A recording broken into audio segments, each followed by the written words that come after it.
So today I am going to give stanza wise explanation of the chapter Indigo. So I will read the stanzas one by one, then I will explain the stanzas. So this way I think it will be very much helpful for the students to follow the chapter. And let me start in this way. Let me first read the chapter. Read the first stanza then. When I first visited Gandhi in 1942 at his ashram in Sevagram in central India, he said, and I quote, "I will tell you how it happened that I decided to urge the departure of the British. It was in 1917." Unquote. Here, the author explains about his first interaction, that is, his meeting with Mahatma Gandhi. He says that he first met Gandhi in 1942 at his ashram, which was in Sevagram. It was located in central India. Gandhi said that he would tell him about his struggle against the British, which first took place in the year 1917. Okay. Now, he had gone to the December 1916 annual convention of the Indian National Congress Party in Lucknow. There were 2,301 delegates and many visitors. During the proceedings, Gandhi recounted, and I quote, "A peasant came up to me looking like any other peasant in India, poor and emaciated, and said, 'I am Rajkumar Shukla. I am from Champaran and I want you to come to my district.'" Unquote.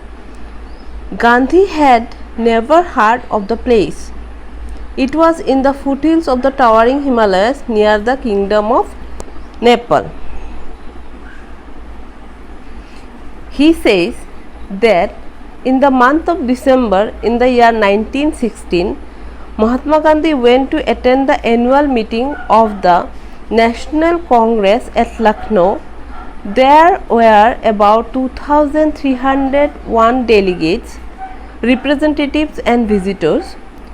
Gandhi recalled that a small farmer named Rajkumar Shukla came to him, who was poor and thin. He requested Gandhi to visit Champaran, a place in the foothills of the Himalaya mountain range near the kingdom of Nepal. Under an ancient arrangement, the Champaran peasants were sharecroppers. Rajkumar Shukla was one of them. He was illiterate but resolute. He had come to the Congress session to complain about the injustice of the landlord system in Bihar, and somebody had probably said, and I quote, "Speak to Gandhi." He told Gandhi that he was a sharecropper. A sharecropper is a farmer who gives a part of the crop as rent to the owner of that piece of land that he cultivates.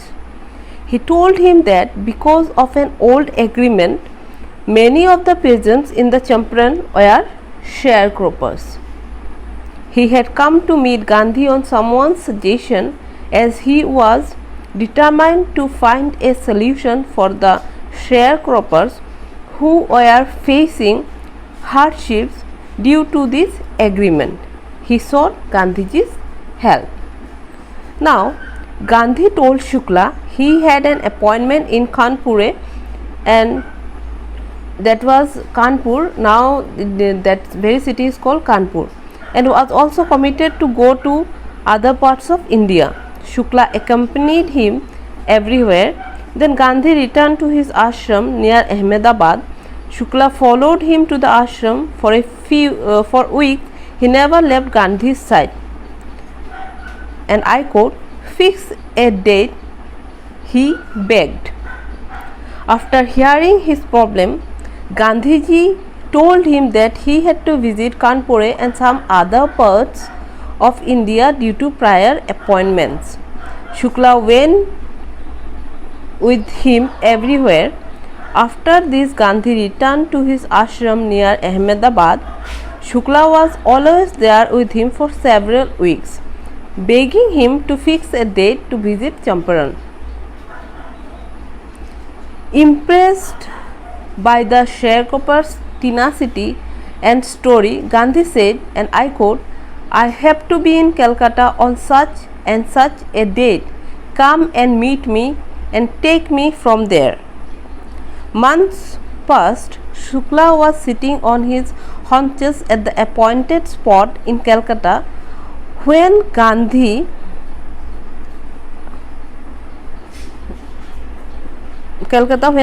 arrived. He waited till Gandhi was free. Then the two of them boarded a train for the city of Patna in Bihar.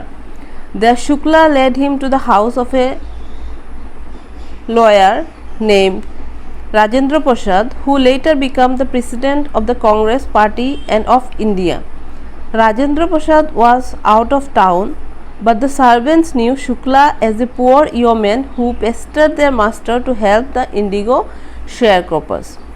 So they let him stay on the grounds with his companion Gandhi, whom they took to be another peasant.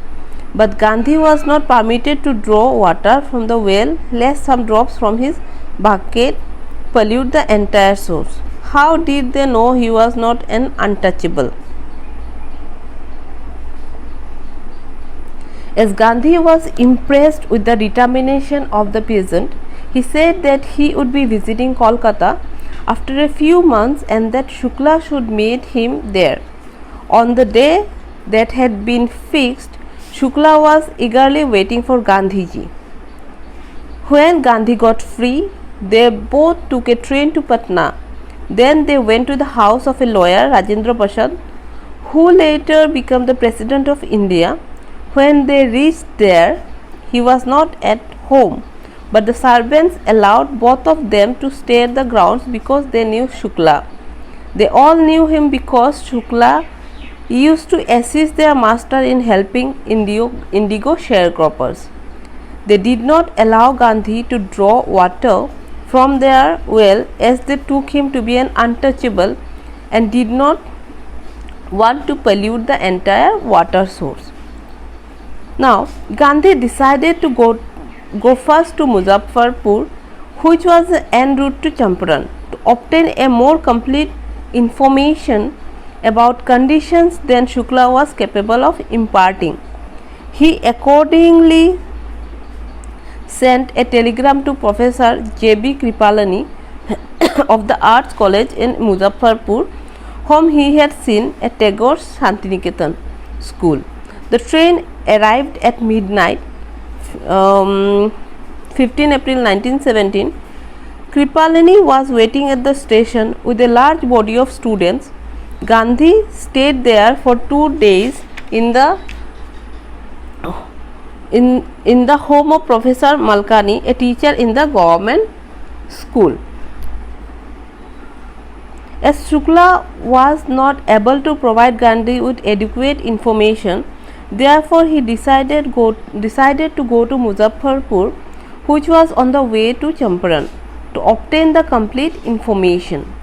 He sent a telegram to Professor J.B. Kripalani, who was a teacher at Arts College in Muzaffarpur. Gandhi had seen him at Tagore Shantiniketan school.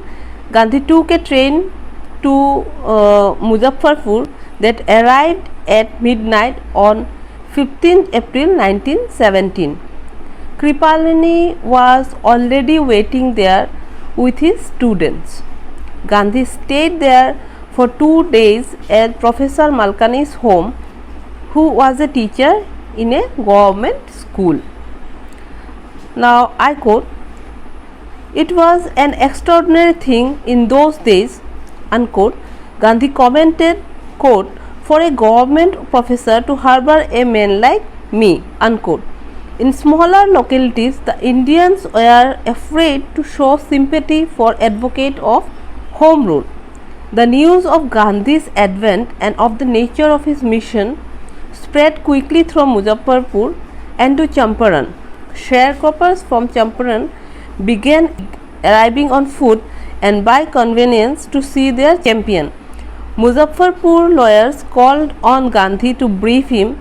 They frequently represented peasants groups in court. They told him about their cases and reported the size of their fee.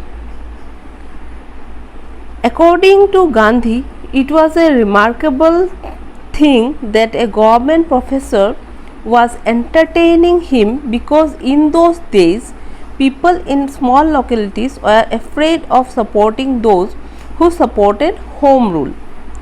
The news of Gandhi's arrival and the purpose of his mission spread from Muzaffarpur and Champaran.